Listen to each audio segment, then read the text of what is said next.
ఈ 5 అబ్రివేషన్స్ చాలా మందికి తెలిసినా వాటి ఫుల్ ఫామ్స్ తెలియవు. దీంట్లో ఫస్ట్ది URL, uniform resource locator. Basic గా యూఆర్ఎల్స్ ఇంటర్నెట్ లో ఏదైనా స్పెసిఫిక్ రిసోర్సెస్ ని యాక్సెస్ చేయడానికి యూజ్ చేస్తాం.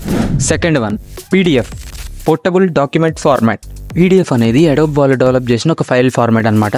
ఇది డాక్యుమెంట్ షేరింగ్ కి యూజ్ చేస్తాం. ఈ ఫైల్ ఫార్మాట్ అన్ని డివైజెస్ లో సపోర్ట్ చేస్తుంది, అన్ని డివైజెస్ లో ఒకేలాగా కనిపిస్తుంది అండ్ పాస్వర్డ్ ప్రొటెక్టెడ్ కూడా ఉంటుంది అనమాట.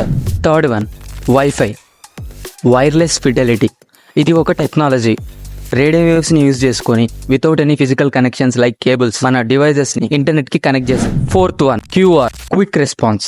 ఇది ఇన్ఫర్మేషన్ స్టోర్ చేసుకునే 2 డైమెన్షనల్ బార్ కోడ్. దీన్ని జపాన్ వాళ్ళు డెవలప్ చేశారు. క్యూఆర్ స్కానర్ యూజ్ చేసి క్యూఆర్ కోడ్ ని స్కాన్ చేసేసి దాంట్లో ఉన్న ఇన్ఫర్మేషన్ ని చాలా క్విక్ గా చూడొచ్చు. క్యూఆర్ కోడ్ ని ఏ డైరెక్షన్, ఏ యాంగిల్ నుంచి స్కాన్ చేసినా గానీ కరెక్ట్ ఇన్ఫర్మేషన్ వస్తుంది. Fifth one PNG, portable network graphics. PNG అనేది ఒక ఇమేజ్ ఫార్మాట్. వీటికి హై ట్రాన్స్పరెన్సీ ఉంటుంది అనమాట.